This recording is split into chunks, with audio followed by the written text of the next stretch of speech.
All right, guys, you got Aqua Fox and Grounded Dolphin. This is one of our first in a series of podcasts. This series is going to be called Bum Wisdom.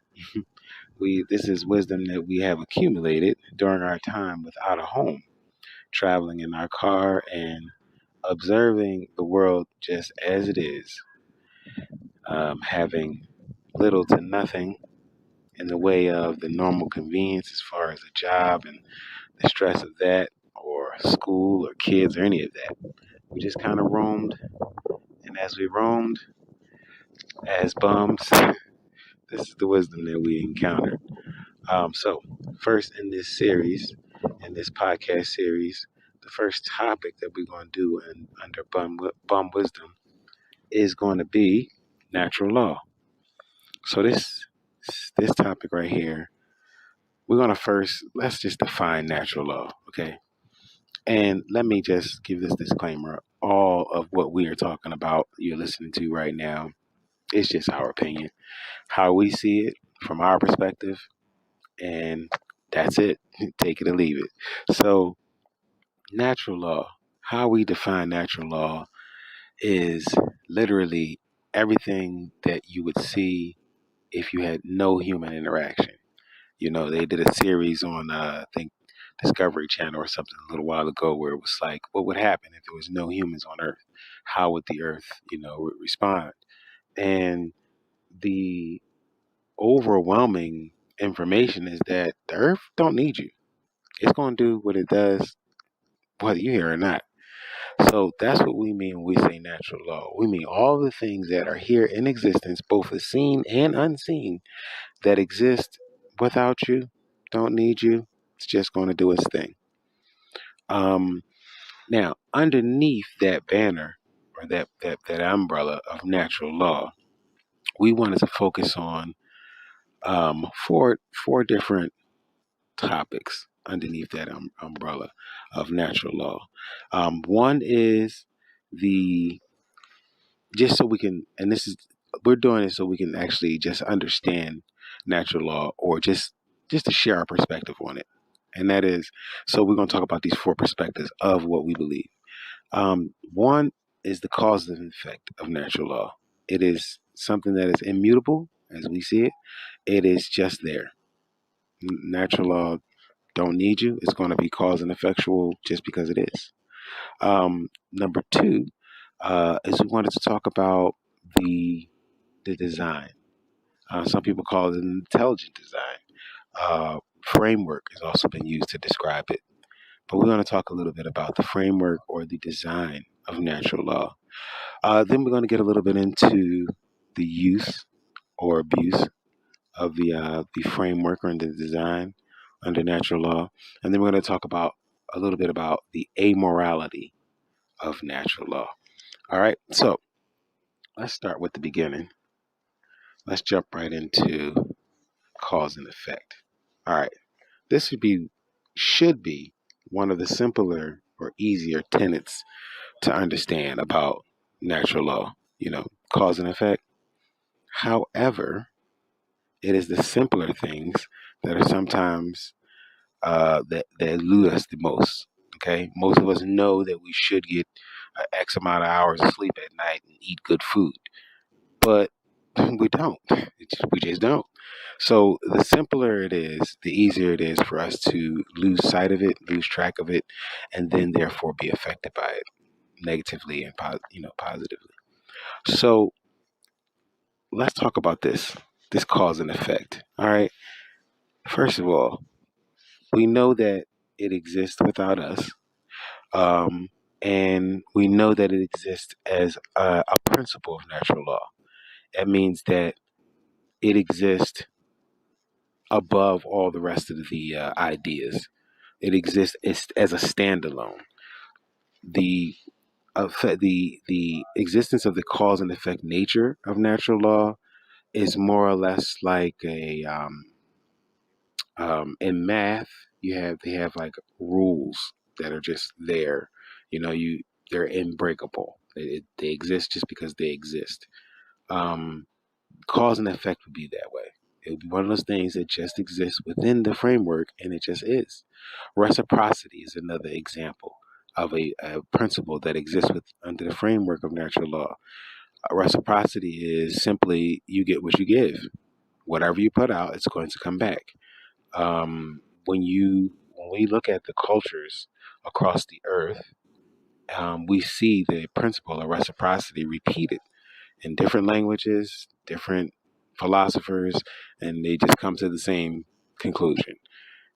You get what you get. Whatever you put out is what comes back. And Taoism is the way.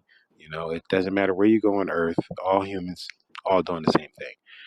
But some have understood that this principle of reciprocity, it exists. It is above us. It is not something that we can, stop from existing. It just does. It is just there. However, now that you know that the idea of cause and effect is underneath uh, the umbrella of natural law, now that you know that this principle is there, then that gives you the ability to then use this principle. Okay.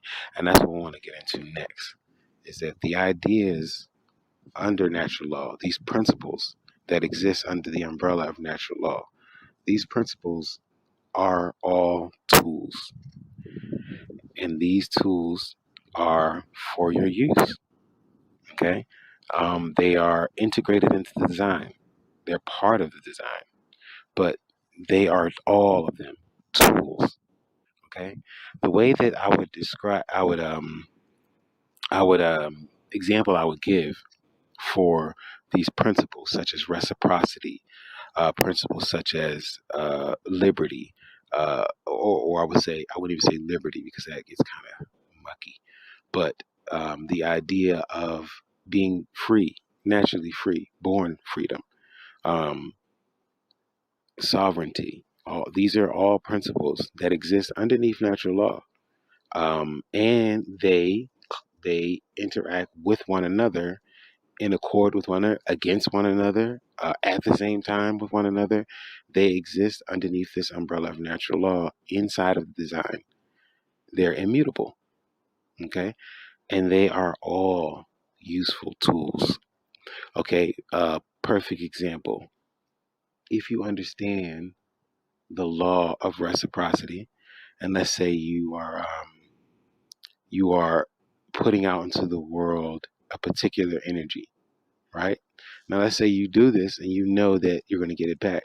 But let's also say that your character is not one that other people like. People, say you're not a good person or whatever. That guy's a bad guy, whatever. But he does this principle of reciprocity, practices it. Let's say he's a criminal. I don't know, serial killer, whatever it is. But he practiced this principle of reciprocity.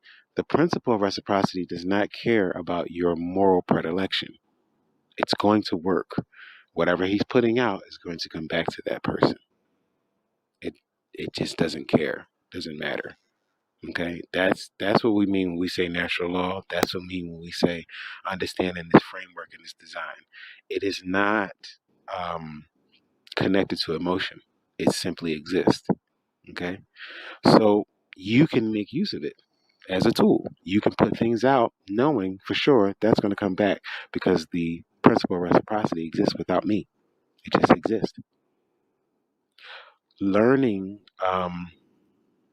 learning these um these different tools is going to be one of the other challenges of our life. Learning them and then learning how to use them. Okay, so that's the next part that I want to talk about is the fact that there are tools and they are part of the design. You will spend a good 40 years of your life before you actually understand some of these principles.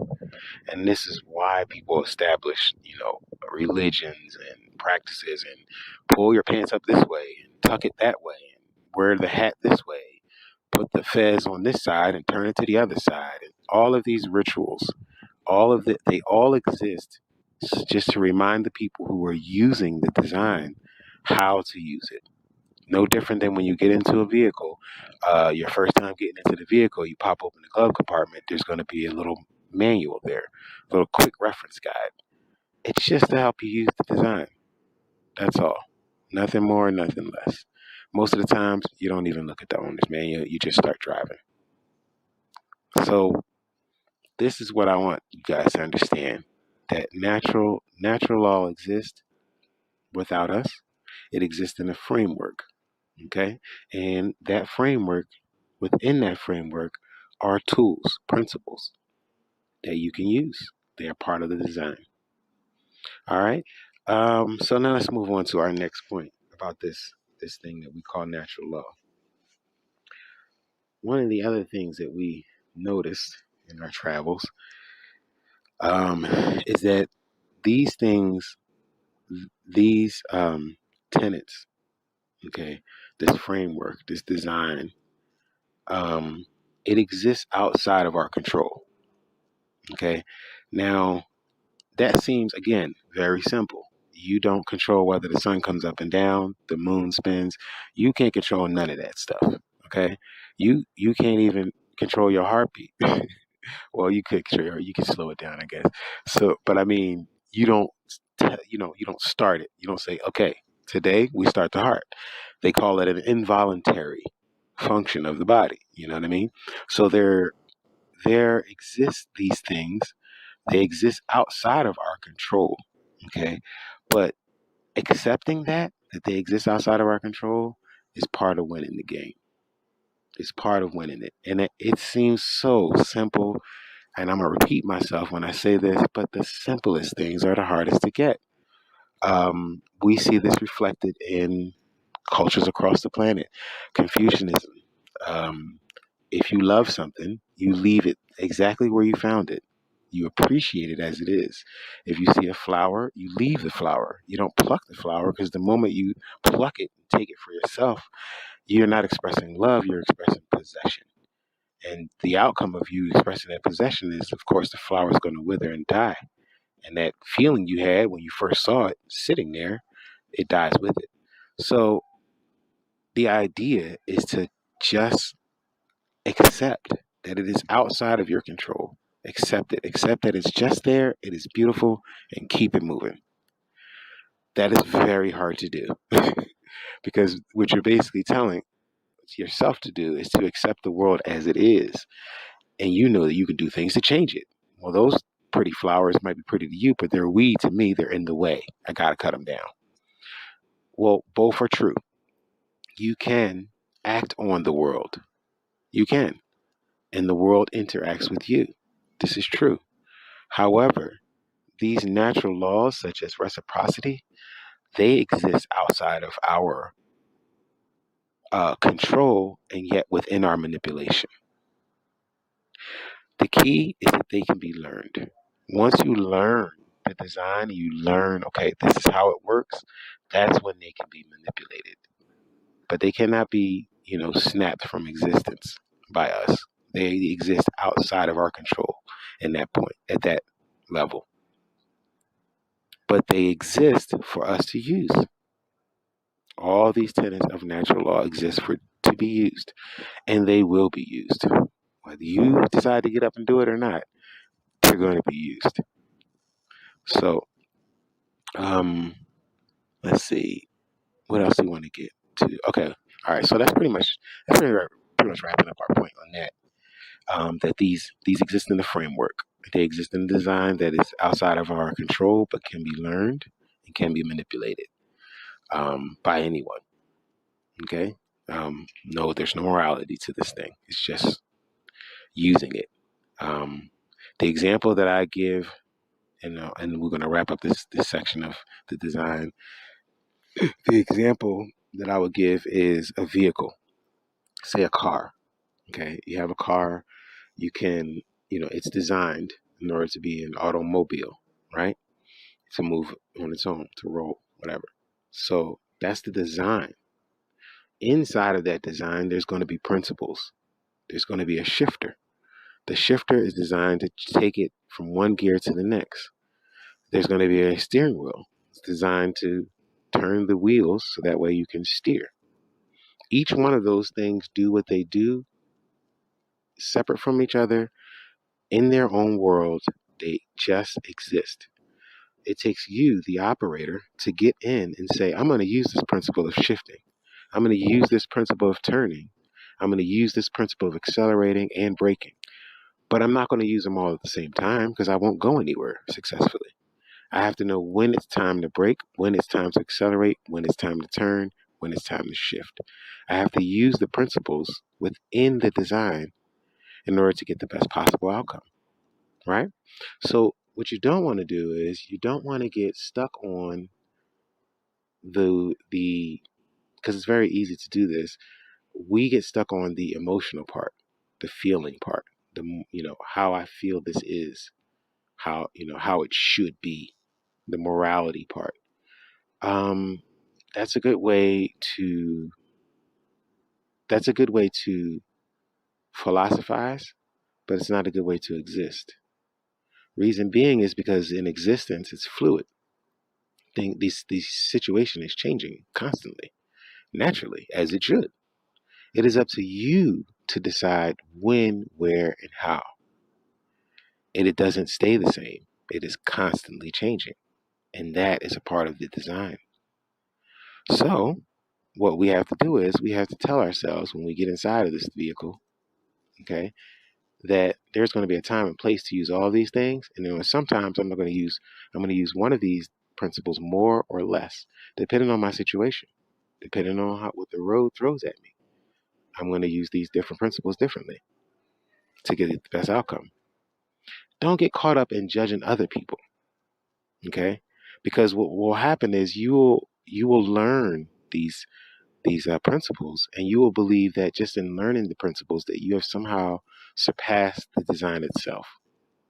And that would be an example for that would be if you start to lean so much towards your morality that you see a person get in the car. We're going to use the car as our example. Someone gets in the car, they take the design, they use the design as they see fit, they drive over another person.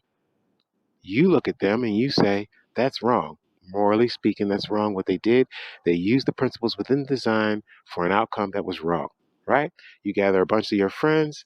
Let's say you gather three of your friends. Y'all all get inside of the vehicle, the design. You're going to now use the design to catch that guy, and we're going to tell him how wrong he is. We're going to do something to him, right? But none of us in the design in the vehicle know how to make the car go. We know that it's morally wrong to use the vehicle to run over another person. We're scientists and experts in that. But when the four of us get inside the vehicle together, none of us know how to make it run. We don't know how to use the principles within the design to get the desired outcome. Meanwhile, the guy that we're talking about, that person that we say is so morally corrupt, that ran over another human, he is far gone in the design. You ain't even gonna catch him. He then did whatever he was gonna do and kept on moving. And you're saying to yourself, well, why doesn't the design stop him? Why doesn't the car just stop? The car knows he ran over another person. Why can't it just stop? That's what you would like to be. But that's not the way it works. Natural law is not um, flowing with this judgment that we have. That is us doing that. It just exists. So now, if you truly want to be a morally good, sound, reasonable person, right? You want to be good and holy and all that special stuff. It demands that you learn the design. You need to learn the law of reciprocity before you learn how morally right you are. You need to learn the principles so that when something does go wrong and you say this is a wrong thing, then you can get in the vehicle, the design. You can use the principles to catch up to the person, and you can say, listen, we can't have you using the design this way. You feel me? That makes sense? That's what we're trying to do. We're trying to understand and learn these natural laws so that we can use them for ourselves to better ourselves and our situation. Not just talk about how other people are using it. That's foolish, in my opinion. So let's move on. Um, okay, so we talked a little bit about how it can be manipulated and you can use it. So let's move on to, okay, number 3. Since we're talking about it, let's talk about the use and or abuse of the design. So again, trying to disconnect ourselves from trying to be, scholars about it and starting to be more scholars at interacting with this design. The design is there, the framework is there, but it can be used and or abused. The reason why we say that is because the tenet, one of the tenets of natural law, is the tenet of of creation and destruction. It exists. It doesn't ask for your permission to exist. It simply exists. Things are created. Things are destroyed in a cycle. That is just what it is. Now, my example for this was we were out in California, and we were out there. I think we are out there by the beach. Yeah, we're out there by the beach, but we were coming from an inland town, and we're going toward the beach. And the deer were running across, and they're doing their thing, and we slowing down and watching the deer. And one of them, as they were crossing, we're looking at him, and we're like, man, I hope he, looks left because the cars are coming or whatever, right? So he gets all the way to the end of the street, and eventually he looks, So we said, oh man, I'm glad he looked. You know what I mean? He's like preserving himself. Um, but what we saw also in that, small moment of time, which happens to most of us when you're driving, if you're driving near wildlife, where you're like, oh, God, I want to hit a deer. What we saw was self-preservation, but we saw it in two ways. One was this deer it had to eat whatever was by the road. It was going to do that. It was going to put itself out there in danger, but it was going to do that. You feel me? It was going to go eat whatever was by the side of the road because that is part of the design, bro. I got to eat. Okay. The danger that it encountered while it was eating is also part of the design. Now, we are not an alligator, but let's just say we're an alligator coming up on that deer. That's part of the design. That danger, that thing that's coming to get you, that oh, that's so evil. Not really. It's part of the design. It's made to be that way. It exists without our permission. So now then, we must be like the deer. We have to know, okay, I know that this is possibly dangerous, but I know I got to go out here and do this thing. Where's the line? Where's the street? Where does the road start? I need to know that because that's where the danger is. So you're not throwing the baby out with the bathwater. You're not saying, okay, well, I'm just not going to participate because there's a possibility of danger. No, intelligence is going right into the design. I know there's danger there. That's fucking supposed to be there. And I know what I'm supposed to do with that danger. And you work your plan. This is how we move within design intelligently. We know that the creation energy exists. We know that the destruction energy exists. We know that they exist in the cycle. So when it is time for destruction, we're not holding on to things. When things leave our lives, whether they be souls or physical things, we're not holding on to them physical things or those souls to the point where we can't see what's still here. We can't see what's being created because we're only focused on what's being destroyed. Now, am I telling you there's a volcano erupting? Am I telling you to sit there and be embracing the destruction? Ooh, volcano erupting. I think I'm just going to sit here and watch how beautiful it is and not run. That's not what we're saying. We're not saying that because the danger is there, you should just embrace the danger as part of the natural order. What we're saying is don't get so caught up in recognizing, because many of us, that's what we do. We specialize in pointing it out. But when it comes to action, we are ignorant. I'm going to tell you, I'm ignorant.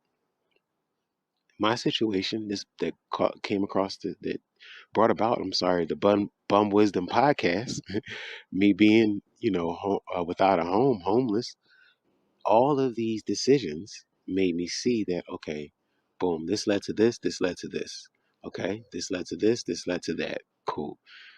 What I'm also seeing now is that if I do this, then this should happen.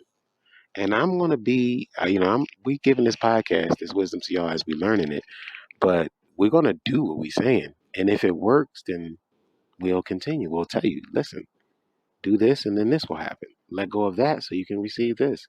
We ain't nothing but examples. And all of us are. All of us are examples for the next person in our own way. We all prophets for the next person standing next to you. Okay? I hope they don't step on too many people's toes with that. But this is what it is. This is how all of it works together. The tenets of natural law and understanding that these cycles exist and these principles exist with or without us. Um, all right, so now let's move down to this last tenet of natural law that we wanted to talk about, and that is the amorality of natural law. Okay, and in the last example I used of a deer and a crocodile, both of them trying to get their meal. Um, this exists all through our reality. Okay, it exists not just on the physical level, but it exists on the spiritual level. It exists on the seen and the unseen level. Now, when we talked earlier about these principles existing, right, and they exist as tools, one of the things that we're able to do to understand the hardest ones, the ones that are the unseen, one of the things we can do is we can look at the seen. Because, again, another simple tenement, as above, so below, uh, very easy to understand, and yet we miss it. The things that we can see reflect the unseen. Okay? When you look at a tree, and you're staring at a tree, you can see that the bottom of the tree, the base, is where the tree is growing out of the ground. And then as the tree grows up, you can see the branches sticking out on each side, all the way to the top, to the crown of the tree. What you don't see is that the roots underneath the ground are doing the exact same thing in perfect reflection of the tree above. So the unseen, the things that we're trying to work with that we struggle with, I can't see anger. I know what anger is. I know when I feel it, but I can't see it to say, yo, oh shit, here it comes. Let me get out the way so I don't get angry. It's not like that. So it's harder to work with those unseen things. How do we do that? Okay. We do that by looking at the scene. The things that you can see will reflect the things you cannot see. Okay? That will help us deal with the fact that the design ain't got no feelings. It don't care. It just is. Okay? The emotions and the emotional energy, all of that comes from us. So when we are trying to manipulate the design, if we're not aware, for one, that it can be manipulated. It is a tool that can be used by us. If we're not, one, aware of that, and two, aware of how do I do this? How do I use this tool? Does it take batteries? Is it a solar powered tool? Is it a pneumatic tool? How do I even charge this tool? If we don't have that information, it makes it hard. Where do we get that information? The scene. The things that you can see will tell you about the things that you cannot see. So, for example, um, we watch, I said, watch nature. Watch a ant going to forage for food. Watch how he do it. Watch how your dog. Many of us have dogs or cats. Watch them. My dog has taught me more about fighting my inner demons than any book I've ever read in my life. Okay, let's use my dog for an example. When and you can watch your dog too. When your dog is doing their routine, where they grab something and they want you to, throw it, or they want you to play with it, right? Watch how that thing goes down. It's going to be the same way every single time. With my dog, you know, whatever that is, the ball, she'll grab it, wrestle it from me. She runs away with it. She wants me to chase her, right? Once I chase her and I, get her to the place and I try to take it back from her, she wants me to struggle with her. She wants to fight. And then she wants to, win, of course, take the thing, whatever it is she's trying to. And then I watch this as she does this. She shakes her head. And I said, dang, I've seen that before. Crocodiles do that. When they want to take their prey under, they spin, spin, spin, spin, spin. You get dizzy, dizzy, dizzy, dizzy, you drown, right? They're trying to kill their prey.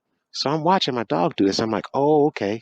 Boom. If she catch the rabbit, once she catch it, it ain't gonna just die because she grabbed it by the head.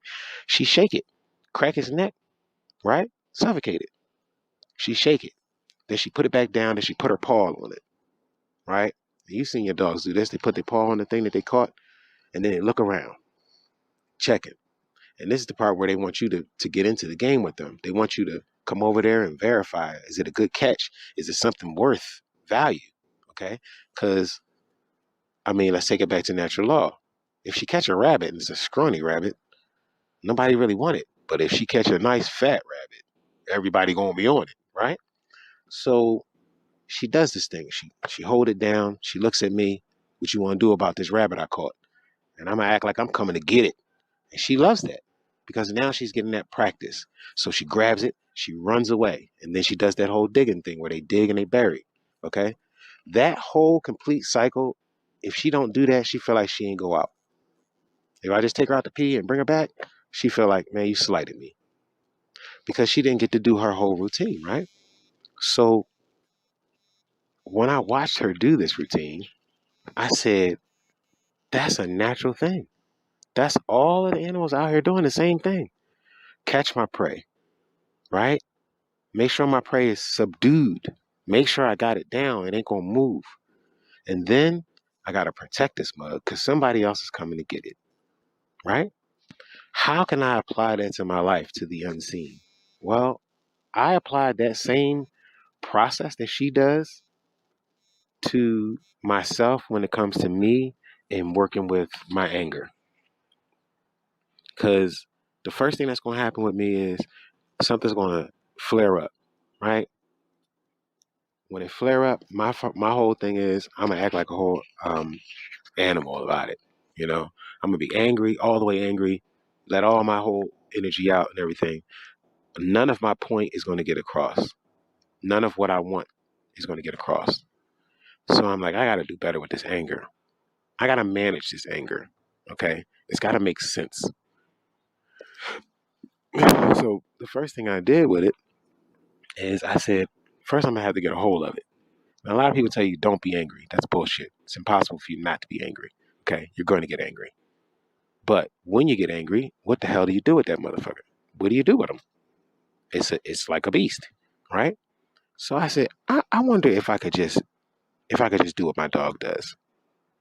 I wonder if I could just grab it, hold it, spin it around, and hold it down, right, until it don't move, and then go bury that shit somewhere where I can pick it up later. And I tried that. I literally tried it. So the part where they spin the animal around, what I did for that was I said, okay, when myself gets angry, I need to spin myself. I need to take myself and totally disorient myself, right? So the opposite of anger is happiness. So I will find something. As soon as something comes, I find something to laugh at immediately. As soon as I feel it bubbling up, oh my God, look around, look around, look around, look around, look around. And I'm looking at my physical world now. There's a non-physical thing happening. I'm looking at my physical world. Boom, there it go. I see that physical thing. That is funny. That's hilarious. And I'm going to focus on that. I'm going to spin around that. I'm going to dance around that thing until the anger is disoriented. Still there, but disoriented.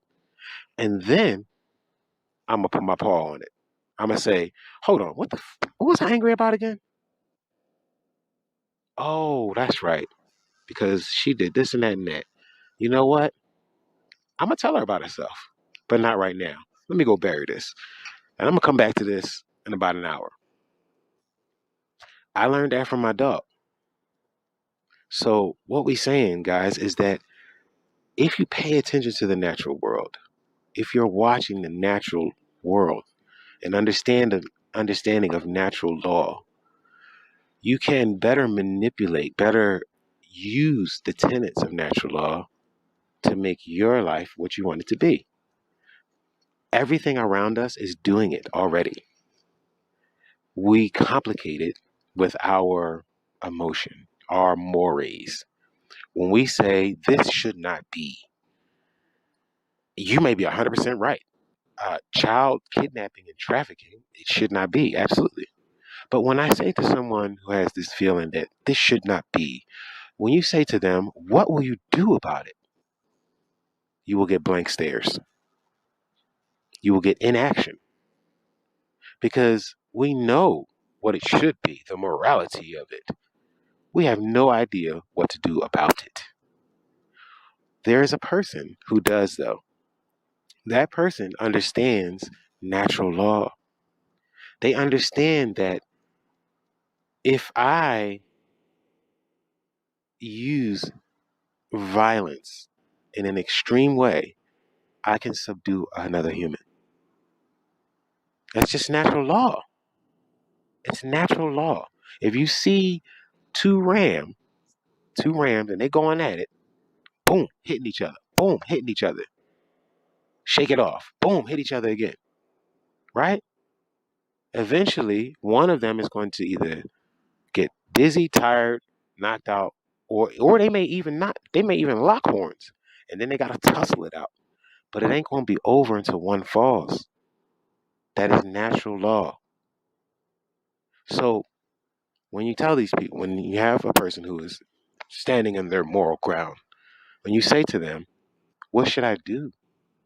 What should a person do to stop child sex trafficking?" They have no answer.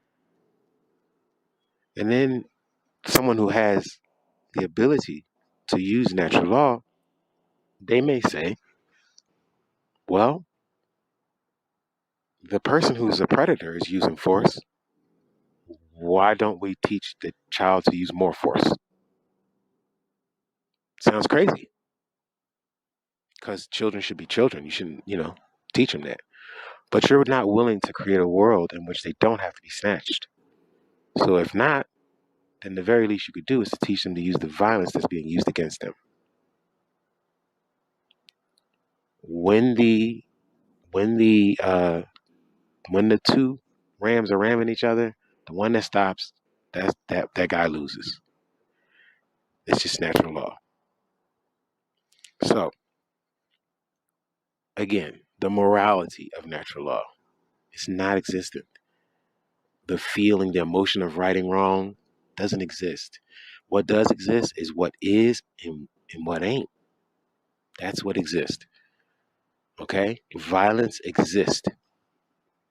How you use violence, that's up to you. But let's not run around and say, stop the violence. That's ridiculous. Okay? That's ridiculous. Because even if when you're eating a cucumber, there's violence being done to it. You are ripping its flesh, tearing it asunder, shoving it in your mouth to be dissolved by the liquids of your body. Great violence is being done to that cucumber. And please, let's not talk about making a pickle out of it, because then you're just torturing the cucumber in vinegar before you rip it asunder. I mean, come on. I joke, but I'm serious. Violence exists. You can't stop the violence.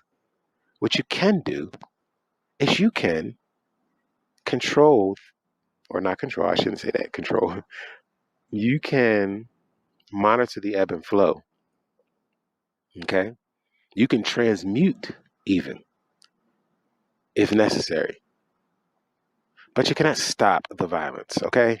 It's not gonna happen. Okay? It's not gonna happen. Every day you get in the shower, hopefully, every day you get in the shower, you do violence to the germs on your body. They don't want to die, they're growing for a reason. They want to live. Yes, they smell, but that's part of what they do. That's part of their natural order, is to make those smells when they are reproducing on your skin. And you do great violence to them. Shame on you, right? Understand the tenements. If we understand the tenements of the design and the framework, we are not running around trying to add our emotion to it. And then we can use it.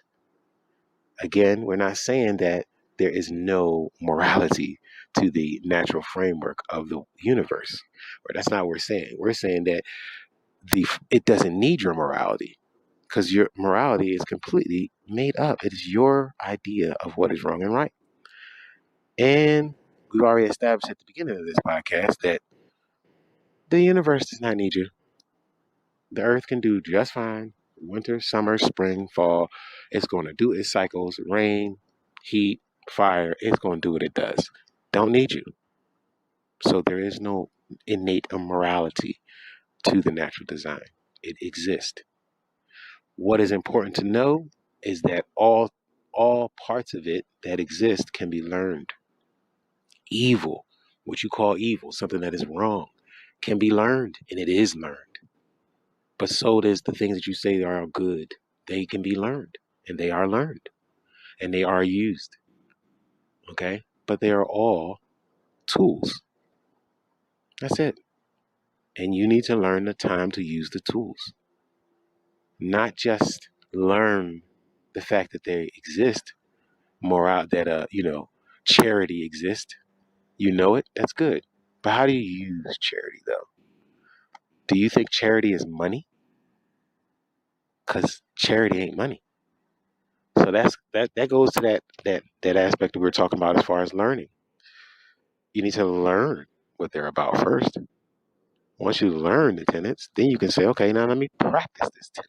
Let me use it in my everyday life. Okay? And then we can begin to rebuild, I should say. So that was the third. Now let's move on down to the last and final point in this discussion on natural law. All right, I think that was it, guys. I think I covered it. Yep, I did. That was the morality of it. Okay, well, that completes our first podcast. This is Aqua Fox. Grounded is not with me on this particular podcast, but she will be joining me throughout our podcast. But this is our first one. We're going to upload it to the website. I hope you guys enjoy. So thanks for joining me. Peace.